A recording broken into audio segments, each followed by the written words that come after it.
Hey guys, I'm Nina Zeta with Sidewalker Daily, and today I want to talk about pitching to brands in person.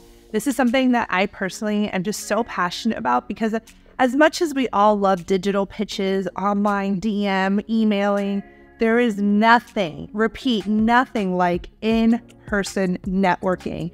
And when you're looking to meet with a brand partner in person, and if you have that opportunity, it's almost like skipping the line. Like you're literally going from a pile of emails where everyone's in there pitching and you're skipping the line and going straight to the top. Does it mean you're going to get the job? No, of course not. Does it mean you're going to be their next big space or big ambassador? No, of course not.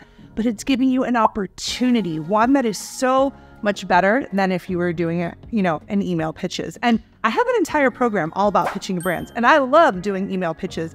And I'm not saying that they don't work. I just think that there's something powerful, y'all, about being in person, vibing, and all the things. So for this video, we're going to talk about the best ways to do so, how to pitch in person. What do you need, not only like material-wise, but mentally to get prepared so that you can really land the deal. Now, before I share with that, if you are a creator or an influencer that does want to work with brands, make sure you hit subscribe to this channel. This is what we talk about here.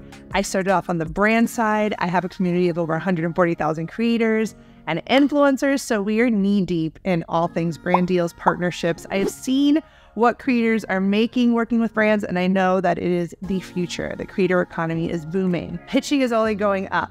Now, when it comes to pitching in person, the examples I'm going to be sharing with you, or what I'm going to share with you today, the strategies, not examples, the strategies, it's more like when you're in person and you're maybe meeting someone on the brand side for a coffee, or maybe you're going to a networking event, or maybe you're going to a conference where brands are going to be there, right? This is for people who are like, oh, I'm going to this party, I'm going to this in-store event, I got invited somewhere, the PR people are going to be there, or this conference is happening and these vendors are going to be there, or these people are speaking, and you want to get ready. That's what this video is really about. Now, regardless of where the pitch is happening, like I said, a coffee, a conference, whatever, in person, you need to do your research. Step one, trust me on this.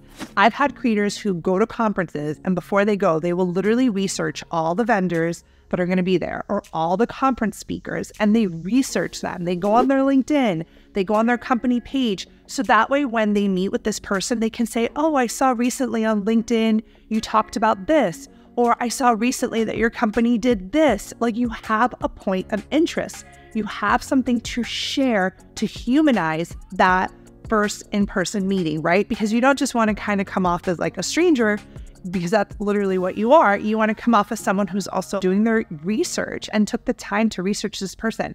I know it stands out. Like if someone comes up to me and is like, Nina, I heard this podcast where you talked about XYZ. I'm always like, oh, cool. Like this person, did their research. And it just has like the psychological effect that I think will get the other person to listen to you just even more. And also, guys, when you're doing your research, this is also going to help with your follow-up if you end up pitching to them afterwards, because you're like, oh, we met, so-and-so, or we met at this place, and then you send in your follow-up. But, you'll be more memorable if you've done your research and you have something to share. Now, when you're pitching in person, that I think everyone needs to kind of prepare is their elevator pitch. Now, before I go into what an elevator pitch is, I need to tell you guys that we are not in the business of memorizing things. We are not in the business of being cookie cutter. You need to be nimble and on your toes, right? Almost like an athlete when they get the ball. There's not a playbook. They're acting on their feet and they're being nimble. And I say this because people sometimes with the elevator pitch, they get a little stuck. And I'm like, you should be networking based on the person you are talking to. Like if you're networking with someone on the brand side, then maybe you're putting on your creator hat and you're like, I'm a content creator, I'm a professional videographer, I shoot this type of content, my brand partners love it. And then let's just switch gears. Maybe you meet another creator or influencer and you're like, oh, I want to network with them, right? Maybe there's like different verbiage that you're using to kind of say, oh yeah, I'm a creator also.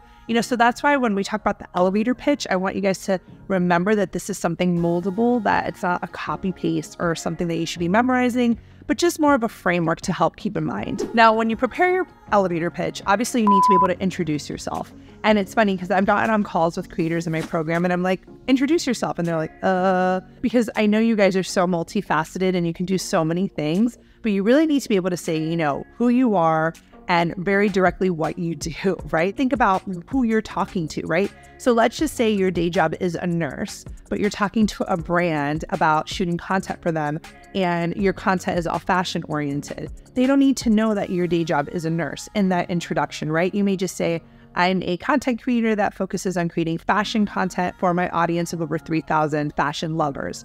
Again, you're not talking about your day job and all the things, right, in your introduction. So you have to be able to clearly say your name and what you do and being very clear on that.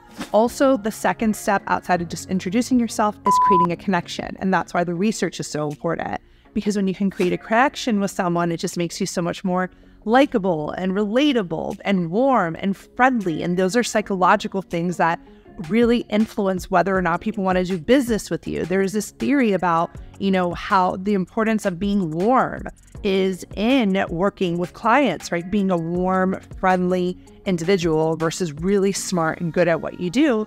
That may not be as important as being likable. I think a good elevator pitch always has an action verb or an action item, like I help brands do this, or I create content that focuses on these 3 areas. Being very, I create, I help, I inspire women to da-da-da-da-da-da-da. Like find that action verb, because it kind of just shows that your authority in a singular space so that you're able to kind of shine in that space. And then every good elevator pitch has a call to action. And again, this is not a specific formula. A call to action may be like, it was really lovely getting to chat with you. Do you have a business card? I'd love to follow up and potentially send you ideas of ways that we could work together. That's one call to action. You ask for their business card.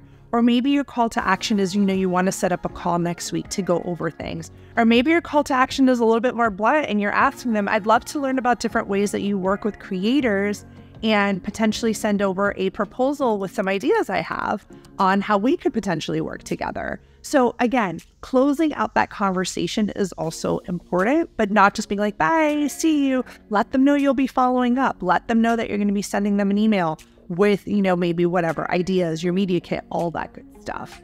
So that's why I don't have like a specific elevator pitch, because every situation is different. But you're going to want to introduce yourself. You're going to want to be able to clearly say what you do, have that action verb mentioned, make sure you create connection with that person, find something, whether it's between you and that person or you and that company. Like if that company is doing great things in sustainability and you're a sustainability blogger, make that connection. And then end it with a call to action, end it with some next sort of step to keep that conversation flowing. Now, when you are networking in person, there's going to be certain materials that you're going to want to have with you. So obviously there's your business card, and creators who have a business card, I don't know the data, but I just feel like it sets you apart because again, you're not just doing this for fun. This isn't just a hobby. This is a business. You're in a business mentality. You're in a business state of mind. And it just shows that you mean business and you want to get paid. You're not here to do stuff for free, right? So having that business card, some creators want something like this, which is like a digital or virtual business card where, you tap it. There's so many different ways, right? Having a QR code potentially that has certain links to maybe your media kit or your portfolio or whatever it is, but having those materials ready when you're pitching. If you're going to a conference, guys, bring that media kit, that 2-page media kit, to hand them something. It feels nice to have something to hand someone, and I always tell you guys, when you are printing out those media kit, print it out on like luxe good paper, have something to hand in. It's almost like that resume, but it's really visual and it's exciting for a brand to see. And remember, in-person pitching is all about practicing. Practice, practice, practice. It's not going to coffee with one person once and having that be the deciding factor. It's doing it constantly, whether you're putting yourself out there in conferences or you're going to different networking events. I know it's hard to go alone. Maybe find a friend, a buddy, someone in the Sidewalker community to go with. That way you guys can kind of huddle up and go together, but push yourselves, because there's nothing like meeting people and networking, but pitching with a purpose in person. Because there's a difference, right? Networking is oftentimes just kind of like getting to know each other. But when you're pitching in person, you're coming with an idea to share. You're coming with research being done on them. You're really trying to get their attention, to get them excited and, follow up, get that business card, get that contact so you can keep the conversation going. That's what in-person pitching is all about. It's not just kind of like friendly vibes. It's asking those questions, asking them what their goals are, asking them, how can you be of value? How can you support them? Again, as a creator and influencer, it's your business. You're in client services. So you want to be super, super valuable. Anyways, guys, let me know what you think of this video, if it has been helpful, if you plan to do some in-person pitching. If you guys have any tips, let us all know in the comments below, and I will see you guys in the next video.